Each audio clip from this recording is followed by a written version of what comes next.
Well, we'll go ahead and get started.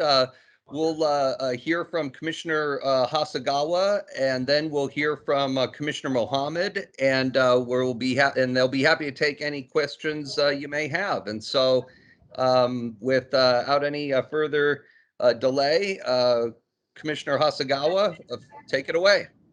Thank you so much, Peter, and good morning, everybody. My name is Toshiko Grace Hasegawa, and it is my distinguished honor to appear before you all for the first time as a Seattle Port Commissioner serving King County in seat number 4.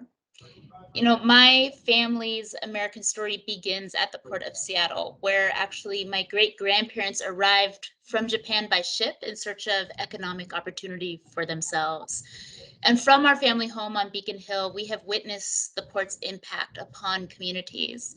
We know that aviation and maritime have helped working families like mine to be able to break into the middle class. Fishing and shipping today have had their best year on record. The port is integral to our regional heritage and cultural identity. It's widely regarded as the economic driver for our region. But historically, not everyone has had equitable access to its opportunities. It also leaves a legacy of air, water, and noise pollution impacting the health and the quality of life for Puget Sound residents. And it is our responsibility to address the generations of industrial harm. For me, it is a genuine love for people and the planet, as well as a deep concern for our future, the future of our region, that's called me to the port. And I believe that the Port of Seattle holds the key to a thriving economy, environment, and community. It has a huge role to play to answering to the economic, environmental, and public health challenges of our time. And so I hope to be a leader in bringing together stakeholders from aviation and maritime industries, from business, labor, and communities to rebuild our economy to be more sustainable, inclusive, and lucrative than it was before. I believe that economic empowerment leads to social justice and that healthy ecosystems lead to healthy, thriving communities. It is my sincerest honor to earn the confidence of the voters of King County, and I look forward to the work ahead in the next 4 years. Thank you. Great, thank you, Commissioner. And if we can hear from Commissioner Mohammed, she's up next. I'm on. Wonderful. Good morning, everyone. It is an honor to be here and to share space with all of you today. As you all know, I have spent the last year sharing my story and the issues and priorities that I care about deeply with the voters of King County. And I'm honored and humbled to have been elected to be your Port of Seattle Commissioner.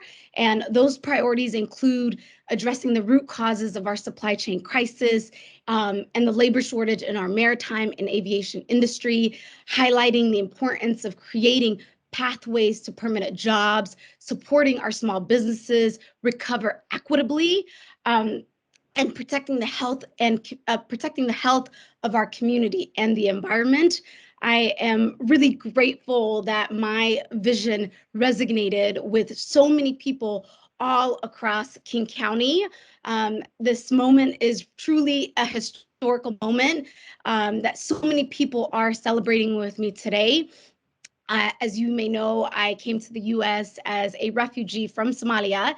And in fact, one of my first ports of entries was at SeaTac Airport. And against all odds, my family survived and thrived here. And I know this is a wild dream for so many people in my community. I often say, I am my ancestors' wildest dreams. I grew up watching my mother juggle her job at SeaTac Airport to make ends meet. My mother would come home every night and share stories about walking through the airport and talking to her colleagues who worked as cabin cleaners, wheelchair pushers, baggage handlers, car rental transporters. She would often, to me, describe a community, people from all walks of life who shared food, resources, joy, and even prayed together. Truly, my work ethic and values are fueled from are fueled by my mother's experience and those stories about SeaTac Airport. Like many people from lower socioeconomic backgrounds, I often felt like I was living and learning in two worlds. And, King County truly has made me who I am. And I've spent much of my professional life working to make King County a better place for everyone to live. And I have dedicated my life to public service, advocating for small businesses and working families at the local and federal level. And today I'm sitting here as your Port of Seattle Commissioner, and my unique life experience continue to fuel my passion to serve and constantly inform my decision that impact our communities and businesses. And I will continue to be a champion for working families and ensure that we are investing where the needs are greatest. Thank you for this opportunity this morning. Commissioners, thank you both. For our friends in the media, if there are any questions, happy to start with, well, Tracy, I see that you're on from West Seattle. Do you have any questions? Yeah, hi there. Congratulations to the new commissioners. I would like to hear from each one of you about what, if any, innovative plan you have for truly listening to your constituents, for proactively, not just waiting for them to find out that somehow there's a port commission and it's taking action, et cetera.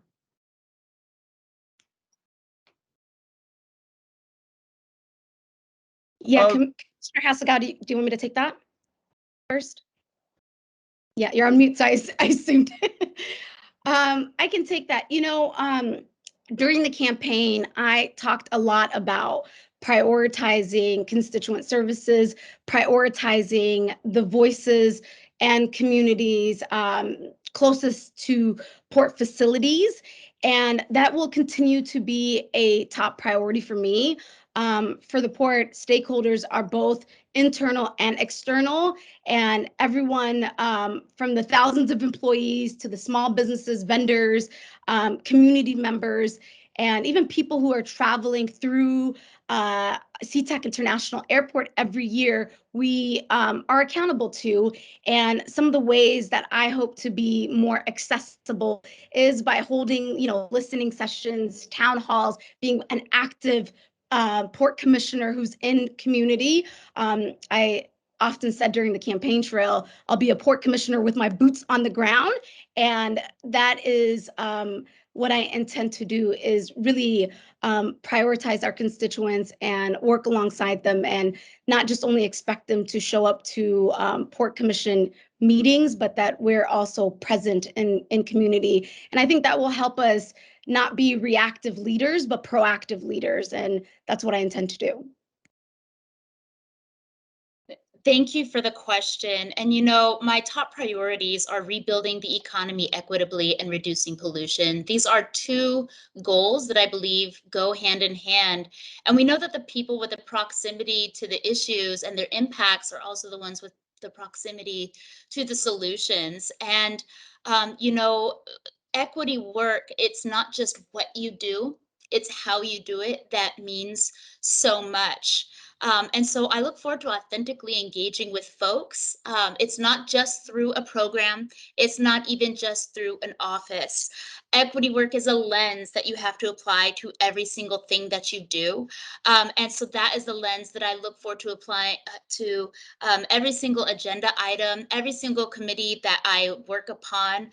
As we have allocations coming in from the federal government for the infrastructure package, I want to take a good hard look at what we're doing, not just to partner with labor to expand economic opportunities, internship programs, apprenticeship programs, but also with community-based organizations serving women, LGBTQIA+, people of color, immigrants and refugees, to make sure that we are establishing inroads to these historically white and historically male institutions. Indeed, this is a moment in time where we can meaningfully close the equity gap and address some of those labor and workforce shortage issues, including the silver tsunami that we see on the horizon for our beloved maritime industry.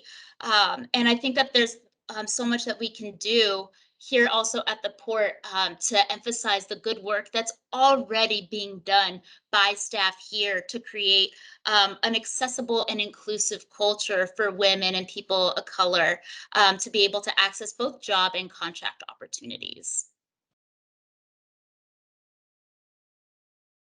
Okay, great. Have we got any questions from any of the TV stations here, or radio for that matter?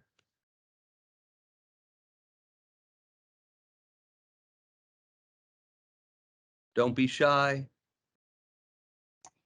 Well, I'm happy to talk about more specific things that we'll do. Okay, great. Looks like we have a question from Ryan Harris. Hi, good morning, commissioners, and congratulations on your new jobs. Commissioner Mohammed, you mentioned addressing the supply chain issues. I'm wondering if you or both of you can address specifics that you have about that.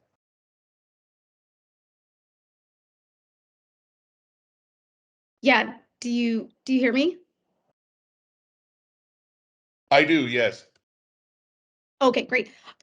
You know, that is a top priority for me, is addressing the root causes of some of our supply chain crisis that we are seeing today. And I think there are some, long-term strategies and some short-term strategies. And some of the long-term strategies are, we need to invest in our infrastructure and the equipment's required to handle the freight surge. The ships are only getting bigger and the demands are only going to increase. And so ensuring that we are making those investments is important. Getting the most out of our infrastructure bill is going to be important. And as part of that long-term strategy, also we need to invest in building up our workforce. We have a generation of young folks who are, either graduating from high school or college, who do not know about the maritime industry and how lucrative it is. And we have been experiencing a labor shortage in the maritime and even aviation industry prior to what we are seeing at our waterfronts today. And so to me, this is a moment for us to really think about our future and how we are going to move the port into the future. Governments can and must play a role in creating pathways to employment and expanding access to family wage careers. And unfortunately, the focus often on career training programs come after secondary education rather than during it. And I just want to give a quick shout out to my colleague, Commissioner Ryan Calkins, who worked really hard on the Maritime High School that has come online this last year. And I'm also proud to serve as an advisor to that school. And so we need to create more opportunities like that are focused on pathways to living wage jobs for our communities in and around the port. And in addition to that, I think some of the short-term strategies are ensuring workers have what they need, access to the vaccine, maximizing efficiency, making sure the importers are quickly picking up their cargo and there's not backups at our warehouse. And, for the port, working very closely with the businesses that are operating on our facilities will be a priority of mine. I hope that answers your question. I can jump in here as well.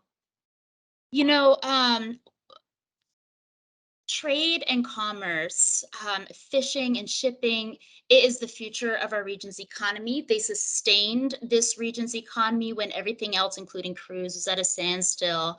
And we need to make sure that we are continuing to invest in modernizing all of our terminals, stepping out of the fossil fuel paradigm and into one that embraces green, sustainable, renewable energy. It is so exciting that just this week, Terminal 5 is going to open. And these are exactly the sorts of renovations and the optimization of this limited resource that is our waterfront that we need to see more of. I want to see continued investments into green energy with without automation of our ports. Commissioner Mohammed talked about long-term strategies. We need to really take into consideration the 10,000-foot view as well, in the way that goods and people are flowing through our region. Our highways are packed, right? It causes congestion, and it doesn't just impact the quality of life for our neighbors, it also impacts the flow of our much needed supplies that get to our community members and depend on that in their everyday lives. So, so looking at alternatives to ground transportation for our community members, investing in the long term in high-speed ground rail, actively contributing our thought, and perhaps even leveraging limited investments over the course of time in conjunction with other jurisdiction to see a big scale project like that into fruition. If we were to start tomorrow, it would be 20 years down the road. But that is exactly where we need to be looking, because the reason why we are serving here today is for our posterity. And so these are all things that I hope to be able to contribute and lead on in my capacity as Port Commissioner. Yeah, and if I can just quickly go back and just underscore the federal infrastructure bill, we need to get the most out of those dollars there. You know, that $1 trillion infrastructure bill, there's still a lot of discretionary programs to support our infrastructure that is part of it. And we're expecting millions and millions of dollars to come to our region. And so as a Port Commissioner, I look forward to supporting those efforts and ensuring we get the most out of that. We need to understand that addressing our supply chain issues aren't just good for our economy, it's also good for our environment, and it's also good for our community members. If we're doing this right and planning for the future, we're going to revolutionize our industry to abandon a fossil fuel paradigm, embrace sustainable energy, and create so many contract opportunities for businesses and family wage jobs for workers. And that is my priority is to get as many union jobs here at the Port of Seattle and the waterfront as possible. Okay, great. We can take one more question here from the media. If we got any hands up, I think is the best way to do this.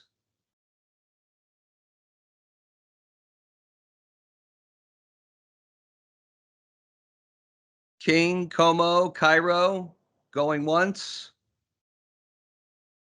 Okay, well, I'd like to turn our last word over to Commissioner Ryan Calkins for further thoughts. Well, I certainly don't have much to add after hearing Commissioners Mohammed and Hasegawa share a bit. I think I appreciate that there's an interest in what we're doing to address the current surge in imports and what that's meant for congestion at West Coast ports, all the way from BC down to California. I think what's really important to understand is that investments we've been making over the last few years are starting to pay off. The opening of T5, as Commissioner Hasegawa mentioned, will be a huge benefit in addressing some of those supply chain issues here. In addition to that, the extraordinary flexibility of the Northwest Seaport Alliance to accommodate in ways that we wouldn't have been able to do as separate ports has made a difference in addressing this. And finally, I think it's important to note that in spite of the congestion, we have been handling records amount of cargo throughout 2021. And so although there was congestion, people have been getting the goods they need. The feared specter of empty grocery store or toy store shelves before Christmas didn't materialize because of the great work of the folks on the waterfront and the logisticians who are making it all happen. So I'm very encouraged. As we look ahead to 2022, I think we've got a really solid work plan for the Port of Seattle. And I will note that I personally think we have the best capital improvement team that we've ever had at the port, which is critically important because we are undertaking enormous amounts of capital expenditures over the coming years. And I feel great faith in Steve and his team to do so. So thanks everybody for coming today. Of course, you know where to find all of us. And thank you, Peter, for organizing this. Great. Thank you, Commissioner, commissioners. As I mentioned, we have recorded this segment as we do all of our media and public engagements, and we're going to make this available to the media and public afterward. Do feel free to ping me, though, specifically if you do want the link. We're going to try and get that up as soon as possible. Of course, any follow-up questions as well, please send my way. And thank you again for participating and being there for us. And also, we are going to be starting our first meeting and swearing in ceremony today at noon. Feel free to join us for that public meeting as well. Thank you again and have a great day.